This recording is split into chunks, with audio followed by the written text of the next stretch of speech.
Okay, so if good evening everybody. I don't know how many people are here.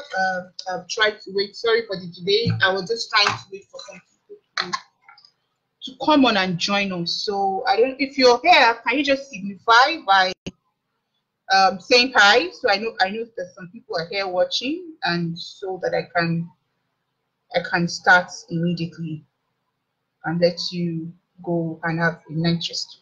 Whoever is there, let me know, please.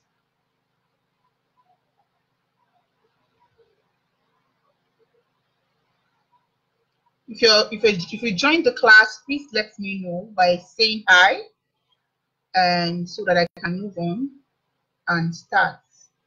Oh, hi Jolade, thanks for joining. Okay, I hope I'm audible. I hope you can hear me. Am I audible?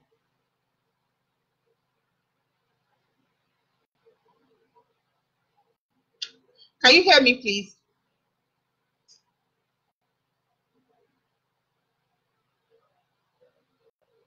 Okay, hi BC. Okay, this is respond. That means that you can hear me. Okay, fine.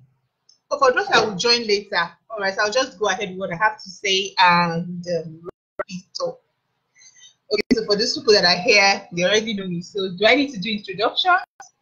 Okay, I will still have to do introduction because of those that will watch later, and they can have a brief understanding or knowledge of who is taking with them. So I'm going to be talking about how to make huge savings on your next kitchen project. Okay, thanks, BC. Okay, so that's the topic for the webinar today.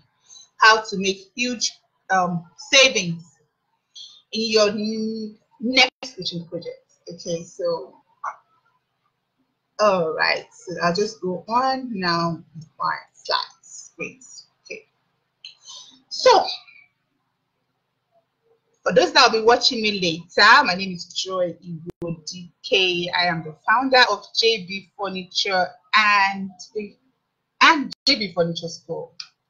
I've been in the furniture factory since I was 14. I come from a family of furniture makers. My mom too was into furniture making, and so I've been in the industry for over 20 years, doing great furniture. And I've been running my business, JD Furniture, since 2005. And everybody that knows me knows that I'm crazy about IKEA. I love IKEA. I run after the IKEA model. I copy IKEA, really, because I aspire to be the IKEA of Africa someday, soon, I guess. And you know that I teach the best practice and processes and techniques that helps position furniture businesses for repeat profit. So I am a trainer, I'm a teacher. I enjoy teaching furniture making, and I love to impact. I love to share my knowledge with people. I love to see other businesses succeed, especially the furniture business that I know of.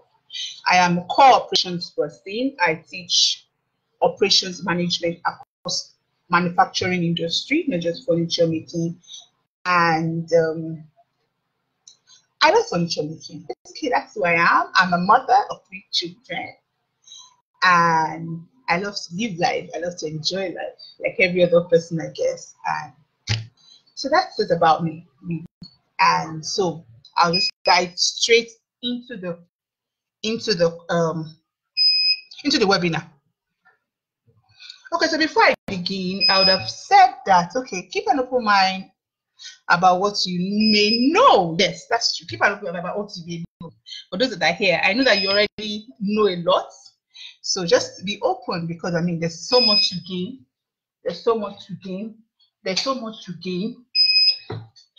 And you may type your questions in the comments. Sorry, I think I need to just quickly change over. Hold on.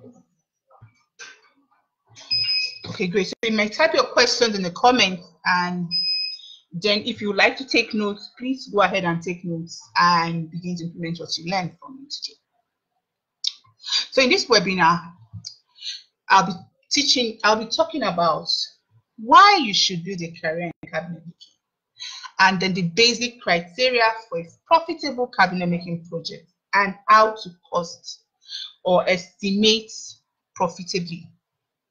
Okay. And so there'll be a bonus at the end for those that wait till the end. There will be a bonus at the end that would help take your furniture business to the next level. And hopefully, if you're already in the business, up your game. All right, so my foundation for my course today, for my teaching today, I'll say, okay, why should you build a career in cabinet making? I believe that the market is huge, and the market is there. I mean, houses are springing up every day. The new development everywhere.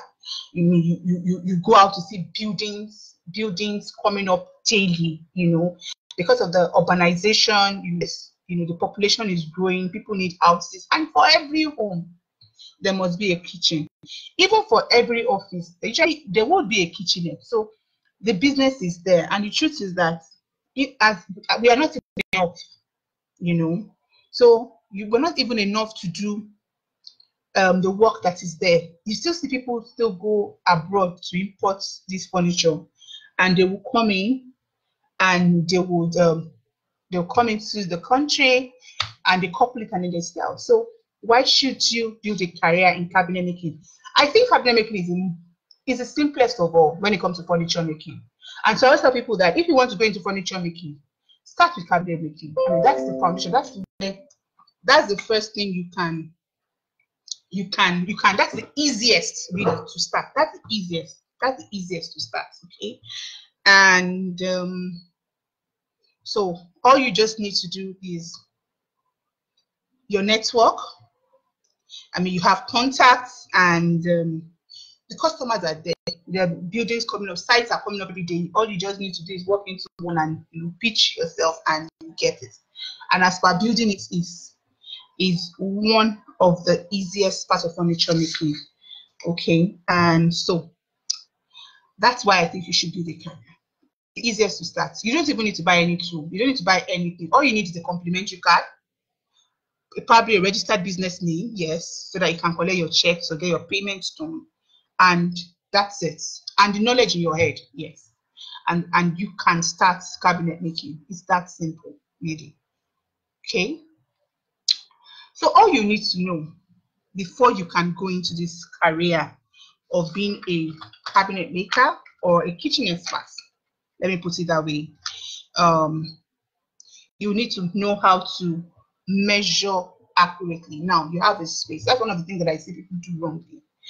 They don't even know how to measure. Then they have to go and call a carpenter. When they now go to the set, they now have to go and call a carpenter to come and measure for them. I think no, you should be able to do your measurements. So you should learn the basic skill of taking measurements, you know, understanding measurements and being able to convert imperial to metric measurements easily. So you should be able to take an accurate measurement of your space. That's the first thing you need to do. Then after that, you should be able to take accurate brief from your customer. That's very important. A lot of us just go and then we just say what we want for people to do, or we just tell them what we think they need, but we don't ask them what they want in their space. So I think it's very important for you to ask the customer to take the correct brief. Ask them what they expect to have in the kitchen, what gadgets they're going to be using in the kitchen, because we're tailoring down to kitchen cabinets today, what they would expect, what's the expectation, what appliances do they want to use in the kitchen, you know. And of course, ask them at the beginning their budget. It helps. So you don't go and spend your time doing too much, doing too much in putting so much cabinets that would, and your customers cannot afford at the end of the day, okay? Then the next thing you need to know is how to design, to do your proper layout, to do from taking the measurements to doing your floor plan.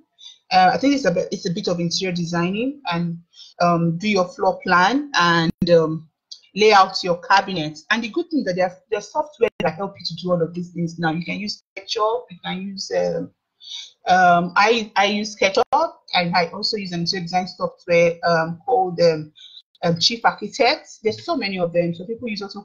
A lot of CAD software are there to help you to design. All you just need to do is to do your layout and then put the building blocks of the cabinet, and that's it. So the things is getting easier. And if you can't do this yourself, there are a lot of them on Instagram, on social media, architects that will do the design for you for a small price, you know, and then you just present to your customer. So you don't really have to be able to do it from the beginning, but it's important that as time goes on, you also learn how to do the design yourself. Then you have to have in-depth knowledge of materials. I always say that you understand materials. There are no bad materials in the market. That's one of the things I hear people talk about all the time. This material is bad, this material is good, this one is not good. I don't believe in all of that. I think it is crap. All materials are good. It's for you to understand what the material is meant to be used for. So don't say, some people say, oh no, we only use HDF to work. We don't use MDF. But we don't use MFC. We don't use particle board. I don't agree.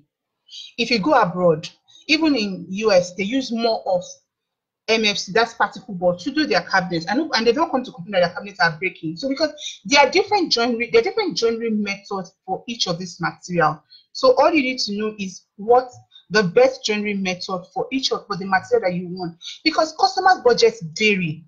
You know, so the budgets will determine the material you're going to settle for. It should also determine the finish you want to achieve, will also determine the material you're going to settle for. So you have to have an understanding of all the properties of this material so that you can choose what best work for that particular project you're running. You should also understand the construction method and technique. It's very important. They're very, like I said, it all comes together, material construction method, because if you don't know the proper joinery method that you need for a particular material, you just use what you're used to. That's why you see a lot of cabinets. You see they just put screw everywhere, and I'm like, okay, what is this? And they put joiners, brackets everywhere. I'm like, okay, the whole thing is looking very tacky and not neat. But the truth is that you can actually achieve very beautiful finish just for you to understand the right materials to use and the right construction method and techniques, and then you have a beautifully constructed cabinet. Another thing that's also very important that you need to know is your costing. It is very important that you get your cost right. I'll be going deep into that later, and also your pricing, because I realize a lot of people don't capture their costs before the price, especially when you're a newbie. For people that have been in the business for a while, it's easier. I mean, you have the confidence to say, okay, this is my price. They can pay or they will not pay, and then you have a lot of You have a lot of testimonials from jobs, and then most of the time maybe you even get referrals. So and the customer would have entered their friend or their whatever referring to you how much they paid for the project that you did for them last. It's easier for people that already know. But a newbie, a new entrance into the business, it's not so easy pricing. So most of the time I find that you're pricing yourself too low. But then I'm not saying be overly high. Yes, you're new, but you should capture all your costs before you price. So I'll still talk more on pricing much later. Okay, and I think another thing that you would need to understand is and then of course you also need to have a very good installer, which is also very important, because the kitchen installer would help you to put it all together, and you can't really do the work alone. You need people to work with as you go on. You need people to work with. So okay, so that's it. So I'll just move to the next slide and I will continue. Okay, so now the basic criteria for a profitable cabinet making project.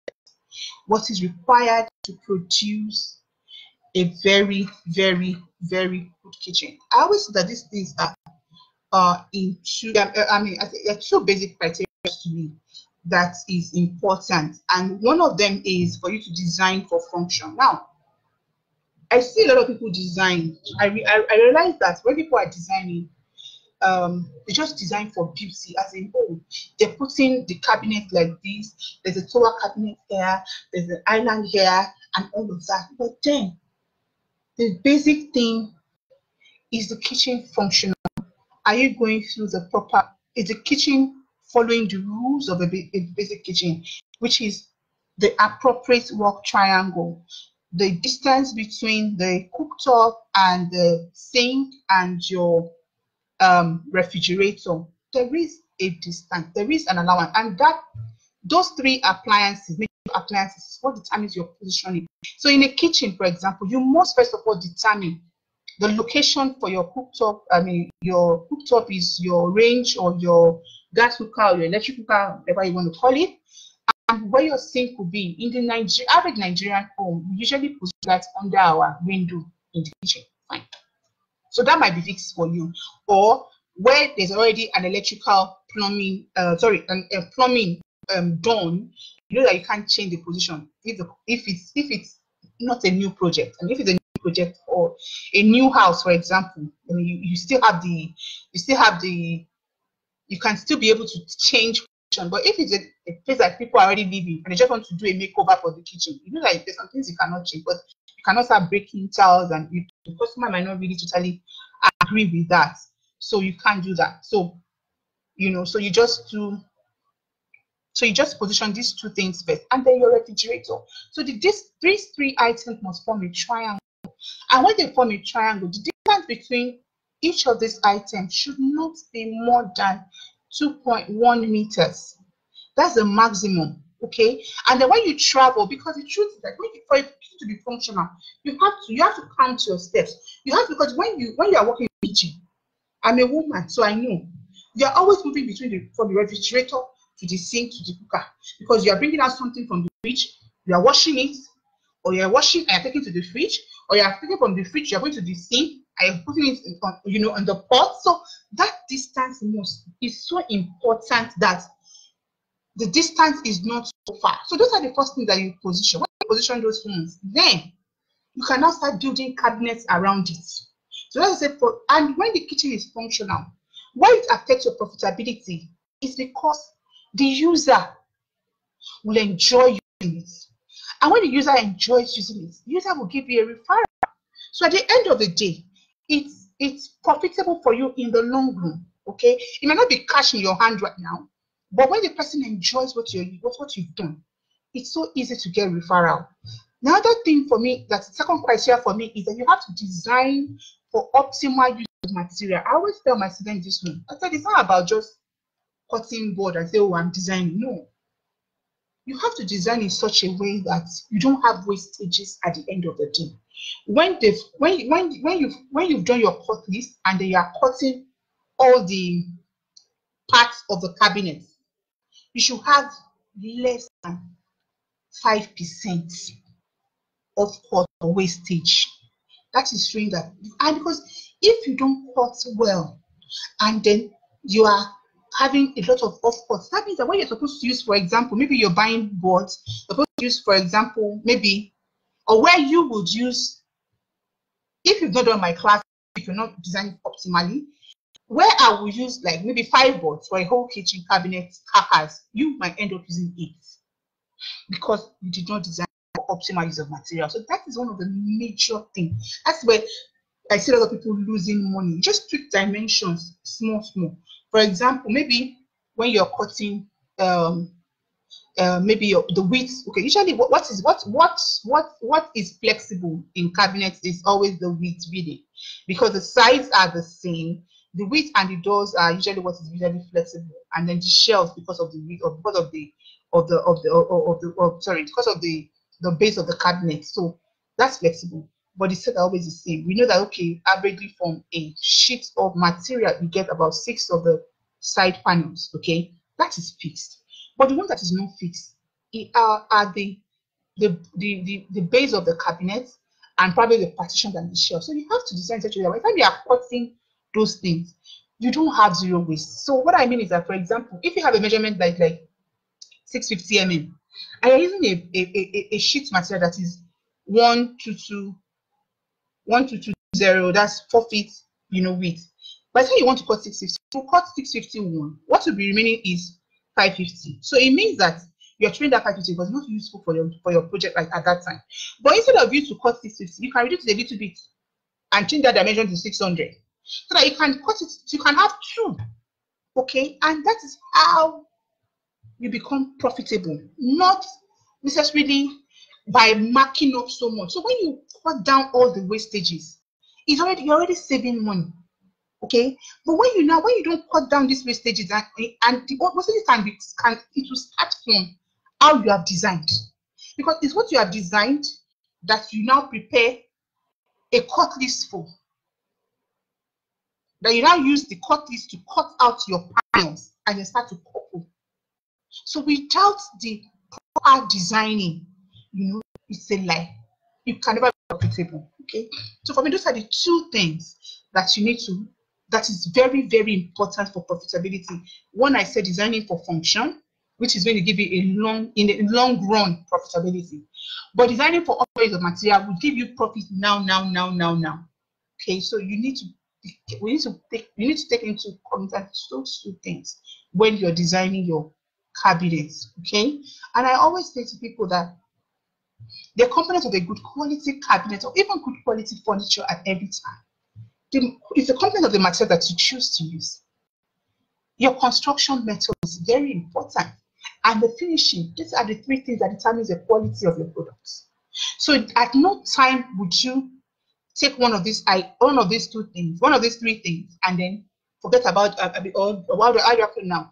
You get good materials, but you have a very bad joinery method. The quality of your product will not be good. If you get a very good material, and then you do good construction, and then at the finishing stage it was poorly finished, the quality will still look bad to the person that is paying for it. So these 3 items are very, very, very important in any furniture making business, kitchen cabinets, woodwork, whatever it is. These 3 items, these 3 things you need to really, really, really work on to get the best out of your project. Okay, so cabinet construction, I said, is key. You need to understand, what do we use for cabinets in Nigeria? We do frameless frames in Nigeria, and most of the time we use laminates because that's the easiest to work with. But very few kitchen cabinets now are made from plywood or even woodwork. People run away from that. What we use most of the time are laminates. That's the MFCs, the HDF, as the poly, the MDFs, the chipboard, and then our eyeglass and panels. Those are the things that we use. So you need to know all of them, understand their properties, and when and how to make them. Because the truth is that in a kitchen cabinet, you usually would mix 1 or 2 of these materials for a total construction. What I mean is that most of the time, and when you're working, when you want to save money, you could use maybe the laminated plywood, and then use the eye gloss for your doors, because at the end of the day, what people will see are the beautiful doors. So you want to spend more money on that. That's another thing you need to understand. You cannot say, a customer cannot tell you this is my budget. I want to quote for that customer using only the best material. There's a way you can use a cheaper material that is also durable for the carcass, and use the very beautiful ones for the doors, because what you see when you enter the kitchen, it's just the doors. Okay, and you need to be able to understand how to do your cut list right. That's where I talked about designing for optimal use of material. Your cut list, you need to understand your joinery method, the kind of joinery method that you use. I see a lot of people just screwing. I don't know what the problem is in Nigeria right now with screwing. Everywhere you go, you just see tacky screws all over cabinets. I don't understand. There are lots of different mechanical joiners that you can use, or even that you can use dowels. You can do pocket holes that will hide your screws. You can use biscuit joints. You can use the cam and lock system, and you will see the cabinet will be very beautiful. Wherever you're going to have screws, there should be hidden points that people will not see.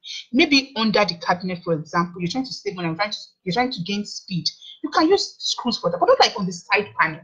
I just see people screw, and you're like, is this screw a decoration or something? And then they don't even know that anything is wrong with that. Okay, so you need to understand the different ways of joining. And as I said, cabinet making is the simplest, because everything is, you can actually say this is how much it will cost me. You can calculate everything to at least about 98%, and this is what I'm going to spend on this thing. And it's unlike woodwork, that because you cannot really say, if you're buying a plank, a piece of wood, you just buy, but you plane it, you can see big knots here and there, and the wood is, the whole plank is wasted. But for both, it's easy. For both, it's easy. You can see and say, okay, you know what? I am going to manage this material. I'm going to use it well, and nothing will waste. And it should be like that. And you also have to understand the installation techniques of cabinet, because you see, I've seen kitchens that people do, and then the upper cabinet is dropping, because they don't understand how to install. So you need to understand the installation techniques, especially for your hanging cabinet, how to lay your countertops so that water does not touch your cabinet at the end of the day, and the kind of legs or the kind of kick toes that you will use that would help to protect your cabinet from water at the end of the day. So these things are very important in cabinet construction. And so next thing is how to cost profitably. How do you cost profitably? This one is a big one for me, because I see a lot of people. I mean, I've worked with a lot of furniture makers, and I realize that this is their major problems. They don't understand what costing is for woodwork. Now, before you can assign cost to any product, you need to take into cognizance the direct labor cost, direct material cost, the manufacturing overheads. They're so important. Even if you don't have a workshop, so to say, whether you like it or not, all these costs that I've mentioned, you are incurring them. And the cost must be assigned to your project. Okay? So if you don't capture everything very well, you are joking. You can never be profitable. So estimating direct cost is easy, and that is what all of us do. How much material did you buy? I bought 2 plywood. I bought three plywood. I bought hinges. I bought runner slides. I bought cabinet handles. I bought this. I bought that. You know all of those, because when you were buying, you have receipts. Yes. Oh, how much direct labor? How much did you pay your installer? How much did you pay your installer for the project? You know how much that is. This is so easy, and this is where we just add these 2 costs together, and then the next thing is that we put a markup, and we think that we're profitable. It's a lie. You can never be profitable when you estimate this way.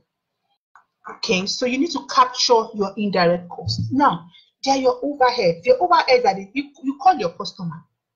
Even if you don't have your own workshop, you will carry phone, you will call him, you will call your installers, you call the guys that are working for you.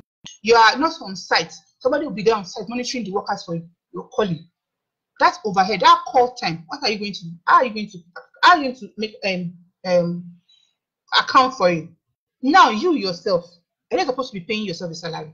Even if you're not earning salary direct, that time that you're using on that project, are you not supposed, are you supposed to be earning, but you don't remember that you are working? You only remember to pay the other people that are like the artisans. You remember to pay them, but you don't remember to pay yourself. You don't even think that you deserve money. You just pay the artisans, and that does not work. You have to put at a cost to your time. And then the selling expenses, we are there, we are on Instagram, we are doing ads, we are doing a lot of things, we are doing publicity here and there. There's a cost, so there has to be a percentage that you allocate for this whole thing in your costing. And then whether you are paying the taxes now, or you're not paying it now, or you're going to pay it later, whatever it is, you will still pay one day. Government will find you. So the earlier you start to think about taxes and put the cost of it in your product, the better for you. So you need to, like I said, the indirect cost is what. So what I usually will do is I have a percentage that I use for all of this, but it can't work. I am running a big manufacturing outfit, so I want to do what I do, but you need to sit down and then know how to go about putting an amount to these things. Don't just let it go and just think that your margin takes care of it. It's a lie. It will not take care of it. So that's how you find out that, oh, you collected money and then you finish the project and like, but this is how much I spend now. Why is the remaining money? I didn't buy anything later. The provider is taking the money. Your provider is taking the money. You're paying rent for an office if you have one.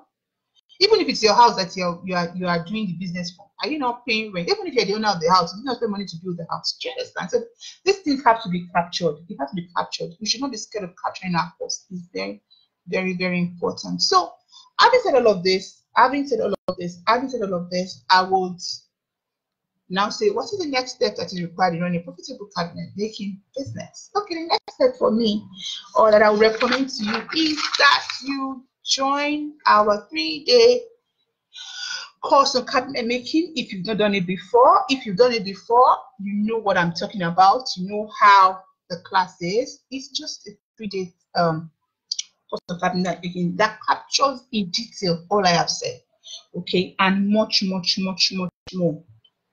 All I have said and much, much, much more. So the course, what you learn is in this course, we set you in the path of mastery in a profitable cabinet making business. Yes, because all I have said and I've been talking about in the morning, we will do it in depth in the class. So if you want to start now, you can join the class.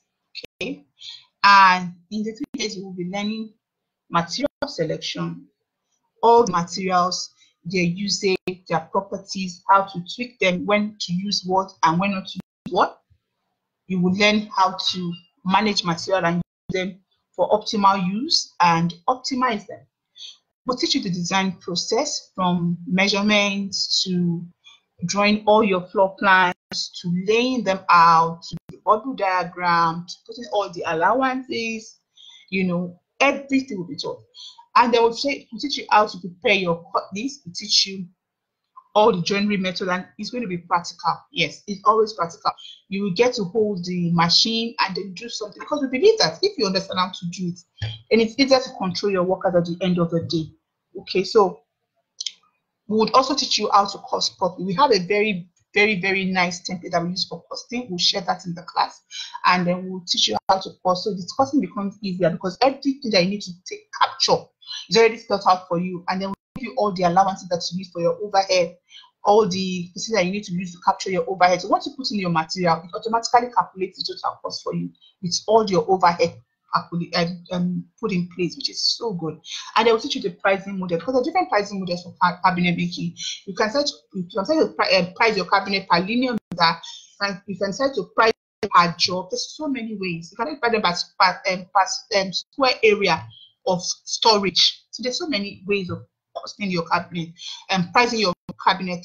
So we're going to teach you all the mood. I'm going to teach you how to do proper installation. Yes, we'll teach you all the material that you need, all the things that you need for proper. And we'll teach you all the production controls and operation management, so that when you're running your project, you don't run at a loss. We give you all the material that you need to succeed. And Best part of it is that you will have me with you for life. Basically, it means that whenever you're running any project, you just call me. I am there to answer you 247 and give you guide and give you the necessary push that you need, to succeed.